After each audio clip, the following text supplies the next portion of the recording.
Good afternoon, everyone. My name is Amy Morris Jones, and I'd like to welcome you to another author talk. This is presented by the White Lake Community Library, and we like to showcase area Michigan authors who are doing great things. Today, it's my pleasure to introduce you to Laura R. Holmes, a traveler, writer, adventurous spirit that you're going to get to hear about over the next few minutes. Her books are available in our library, and I will show them to you, and we'll talk a bit about them and let you know where you can get your own copies before we wrap up today. So first things first, welcome, Laura. Thanks for talking with me today. Thanks for having me, Amy. Good to be here. Just to kind of start things off a little bit, I kind of alluded a little bit to this as I was beginning, but can you tell us just a little bit about yourself, where you're from, kind of how you started writing? Sure. Yeah, I'm a Michigander, Michigan native. My hometown is Traverse City, and kind of grew up there. And actually, kind of a funny story. Previous to that, I was an Army brat kid, so I was in Arizona ever so briefly, and then flew back to Michigan as a toddler with mom and dad. So Northern Michigan is really home to me. Yeah, have moved around a bit here and there, but kind of always ended back up in Michigan, and now West Michigan here in, the Muskegon, Spring Lake area, because I own a business here called Fine Line Creative, and that gives me the flexibility to write and travel and, kind of find some life work play balance. So that's really I think one of the motivations for writing now is to sort of inspire people to fit it in and things like that. But yeah, so I think that's kind of a theme that you'll discover in my books and blogs. And obviously, being a Michigan native, definitely have lots of content for traveling locally and regionally if people are looking for more closer to home things. Amy, you and I were talking previous to this is, travel doesn't mean you have to get on a plane. It doesn't have to be, something exotic. It can be as simple as a close to home weekend right here in our own state. I think you'd probably agree with that. I was going to say, especially right now with the current state of the world, it's nice Right. to be reminded of all the things we have right nearby. Right. Yes, we do have a lot. There's a lot of, Michigan is an amazing state, and certainly lots of territory, right? One of the things, like my close to home tips, is I'm always amazed at how many people haven't really explored, the Upper Peninsula, for example. Certainly, Mackinac Bridge, right? We all are familiar with this iconic thing, but spending more time and maybe finding something out of the way in the UP, waterfalls and trails. And it's every time I go north to the UP, I find something new and different that we, my husband and I, our friends, haven't discovered. So I think, utilizing our local resources is important. And one of the themes that I've been finding this past year that I've talked about when I've been doing travel presentations is I use the term, the outdoors is still open, right? That's where you don't have the restrictions and you can be free and just, go have fun and not have to worry, right? It's a very low risk situation when you're outdoors and doing things. So that's been my theme this year. The outdoors is still open. You mentioned the blog already, and Yes. I've got the two books that we have here in the library. I've got a pack and then Travel Light, and I'm making sure that I'm holding them correctly because everything appears backwards from where I'm sitting. Can you talk a little bit about kind of the genre and who would be reading these, or who do you imagine you're speaking to as you're writing? Right. I made it my own genre, not that you necessarily do that, but instead of just travel memoir, I'm going to call it a travel motivational memoir, meaning really the people that I hope read it I want to inspire you to take the trip, right? And to go somewhere, try something new. Certainly is documented that travel is very good for your health and wellness, which, in a COVID year of mental health being very top of mind, travel has turned out to be something that I think people have pushed aside But I think with local travel and local opportunities, you can still weave it in, right? So really the book is hopefully a motivational memoir that has stories that are both local, United States destinations. There's Ireland and Spain and Italy, and those probably are yet to come as things reopen. But hopefully the stories just are funny and inspiring, and mine are very they're fun stories of friends and family and things that I go do things with. And sometimes things go right and they go wrong, and they're funny, and there's weather and there's this, and it's very real. And it just kind of talks about being a good traveler is being patient and open-minded. So there's some good lessons in there. And I think the message is travel is fun, but it's not always perfect. It's not exactly what you think it will be. But yeah, so I feel like I try to be an ambassador to sort of get people out of their rut. And maybe you've been thinking about planning a trip for a long time. I hope I can kind of just give you the nudge to maybe get over that hump, because there's also lots of tips and things that I write about how you can save money, because that's an objection or something that I hear people say a lot about why they don't travel is I don't have money, it's expensive. That's true, but it also depending on what you do and where you do it, you can do things that are very, very inexpensive. So I feel like that's another message that another person that I would love to inspire to travel or go camping or hiking is you don't need thousands of dollars to go on a vacation. You really don't. Maybe you need 100 or $200, and then they're like, okay, great, how do I do that? I hope that answers your question. Sure. Yeah. You said you used the word ambassador, and that stuck out to me because the kind of traveling that you do, you really are kind of an ambassador in these books, or an encourager to get out and travel, but also to travel thoughtfully, if that makes any sense. Can you talk a little bit about that side of things? Oh, sure. Yeah, like purposeful and thoughtful. And I think by that I mean making sure that you maybe patronize local establishments wherever you are, whether you're in Michigan or somewhere in the United States or abroad.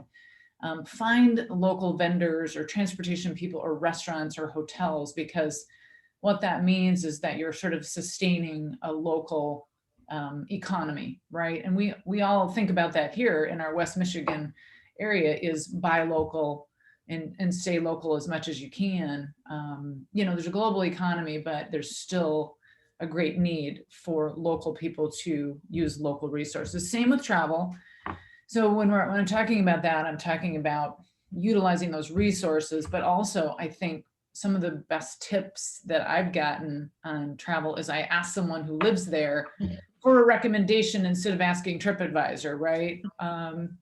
Or asking Google. I'm like, hey, what would you suggest? Tell me where to go or things to do. Almost inevitably, those suggestions are some of the best things that we did on trips. Is you bump into somebody at a craft brewery or a restaurant, and I'm like, oh, we're looking for a cool hike, and they're like, oh, blah blah blah. Make sure you go here, and it was amazing. That just happened to be a trip to Albuquerque, and we went to this wonderful national park called Tent Rocks, and it was just the most amazing hike and rock formations. And it's one of my favorite hikes ever, wasn't even on our agenda, completely spontaneous. Those are the best ones sometimes. Yeah, I think so. Spontaneity getting lost is also one of my favorite parts of travel. Yes, I've done plenty of that. You find the best things though. You just never know. Right. Agree. Yes. Getting lost can actually be a good thing. All right. So we've talked a little bit about you write about local destinations, you write about international destinations. Right. I have to ask this question. Do you have a favorite? Or favorites? How about? Yes, it's funny because thankfully you tipped me off that you would be asking this. So I was like, it's a difficult question. I'm going to give you 3 answers. That's internationally, I think one of my favorite things that I've seen and done is to do a photo safari in Eastern Africa, right at the tip of southern tip of Kenya and Tanzania. So the national game parks and, wildlife and the migrations of zebra and wildebeests and elephants and tigers and lions. And uh, I honestly don't think that I've replicated that experience on any trip. I mean, that would be one of my all-time favorite memories and something that was just truly an amazing experience. Um, and then locally here in the US, a place that I tend to keep getting pulled back to that I love is Arizona and the desert. And that would include Sedona and Tucson and Phoenix and really all of those communities for just sort of the unique desert landscape and cactus. And so we love to do that and do hiking and biking. So I've tended to, in the spring, escape the Michigan gray sky, head to the Southwest. We're almost guaranteed sun, right? It's like over 300 days a year. Whereas here it's much lower. So Arizona is right up there, and another international destination that I love and have returned to many times is Ireland. I'm actually wearing my Irish Fest gear today because we're going to be talking about St. Patrick's stuff coming up. So good timing there. But yeah, I would say Ireland is a favorite, the Africa experience that I mentioned, and then Arizona is one of my favorite United States destinations. And honestly, going back to what we talked about in the beginning, is Michigan's UP. Absolutely love, like the communities of Marquette, Ishpeming, Munising, and even Copper Harbor up at the tip of the Keweenaw.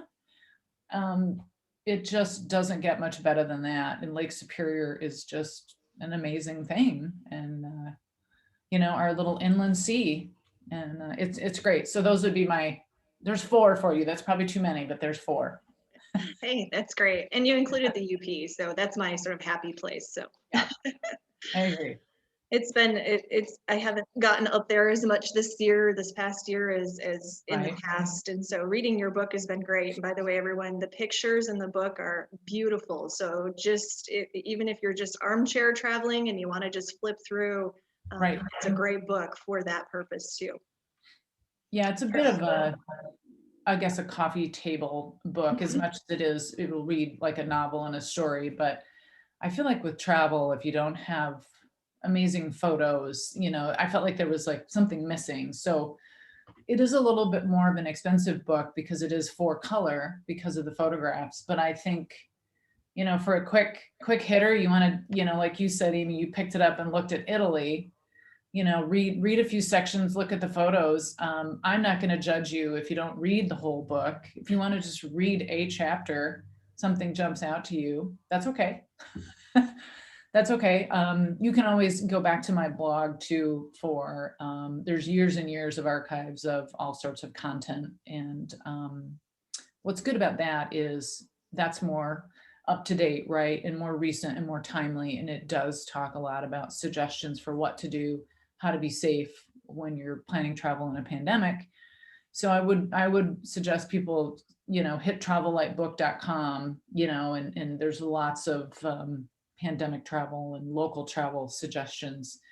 And then destinations in the book, there's 10 chapters. So basically 10 features, about half and half of international, and then half would be United States. So you can check that out in the book.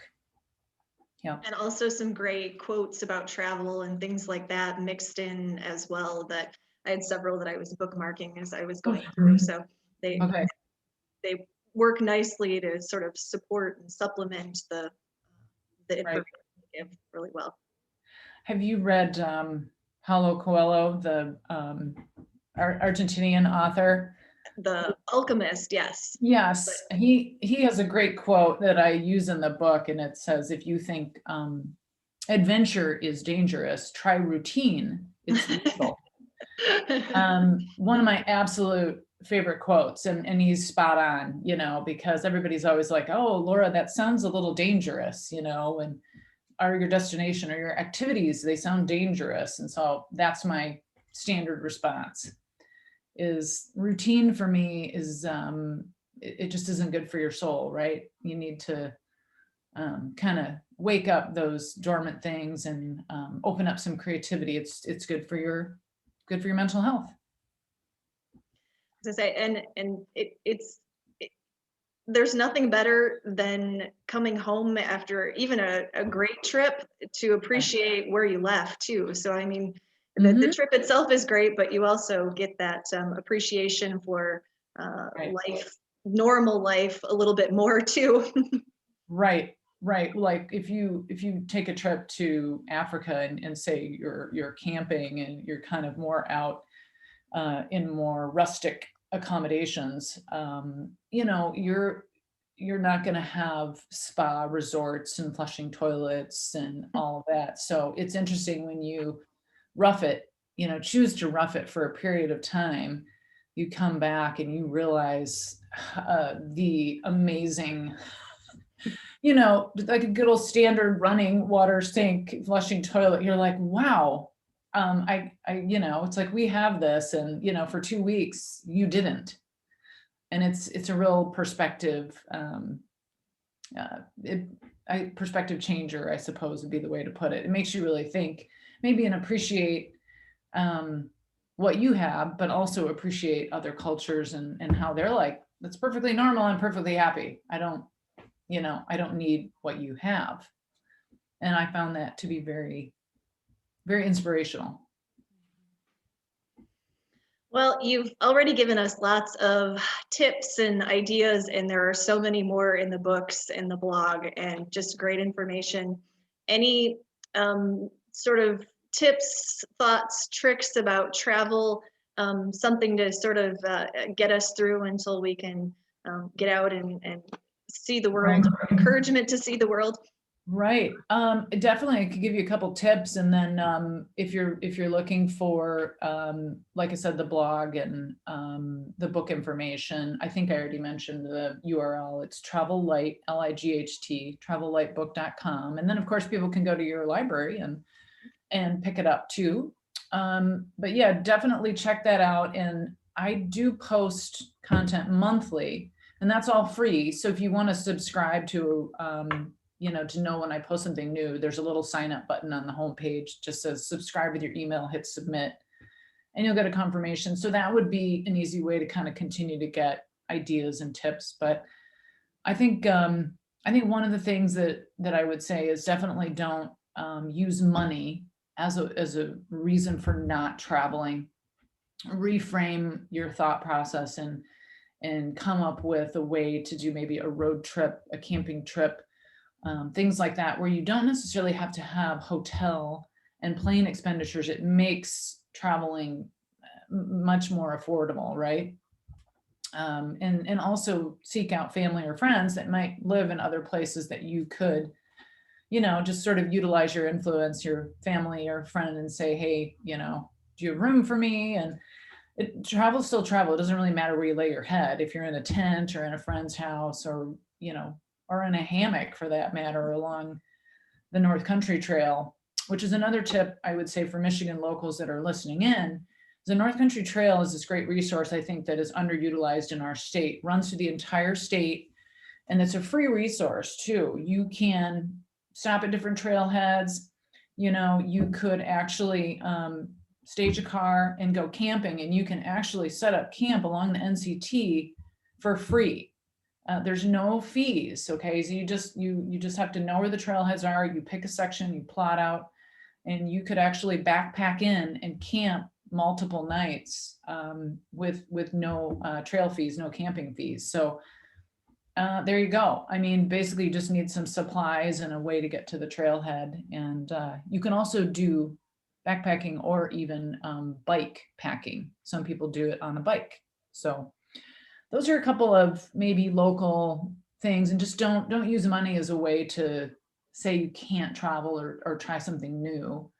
And then bigger travel plans certainly take more planning and more budgeting, and that's fine. And I think that's okay. But definitely try to give yourself a goal of maybe once a quarter, once every 3 months. Got to have a long weekend at a minimum. I mean, it just, you need to, you know, set your brain free a little bit from your work routine. You know, if you're working 40, 50, 60 plus hours a week, you're doing yourself a disservice if you're not breaking that routine at least once every quarter. And it's not just me telling you to do that. I guarantee there's all sorts of stats in the book and all over that will tell you that your health and wellness will improve. Cardiovascular wellness too improves when you travel more. So I'm here to tell you to travel more, and you're going to be a happier person, happier and healthier. So yeah, I can't think of a better tip than that, Amy. Sounds good. You mentioned the website. Here are those books again. Yes. Is the website the best place for purchasing them? Well, a couple things. We were talking about supporting local. You can go to my website and you can purchase directly from me if you want to do like signed copies. But I do have copies and some signed copies at local bookstores and local retailers. They're all listed on the website, but just to give you a couple that would be local to our area is the Book Nook. Has copies of my books. The Bookman in Grand Haven, Barnes and Noble in Muskegon, and then I've got a couple of others in Grand Rapids and surrounding areas. But I do have some local retailers that you can pick them up if you like to do that, or order it direct from me. And then you know, you can. I have a deal, I think, where if you buy the new book, you get the first book for free and free shipping. So that's kind of a cool thing. You know, the first book was published 2012. The content's still valid. It's just a little bit of an older. Yep. So that's the first book. So if you purchase Travel Light right now from me on my website, you're going to get the first book for free. So that's pretty cool. And then, yeah, or stop in one of the local bookstores. And I hope to, because COVID the book launch came out in January of 2020. So my timing was incredibly poor, but how do you plan that? I'm almost planning to kind of even do like a book relaunch at some period, maybe starting back up again this fall, just getting back out to libraries and community centers and just all sorts of other retailers, and just kind of talking about the book and destinations, and just helping people plan travel, that just being a resource. So I probably will try to get back out there on the trail again. The promotion trail, I guess. But in the interim, I've been writing blogs and trying to pivot and survive like everybody else, right? Until the next adventure carries you wherever you go next. Yes. Yes.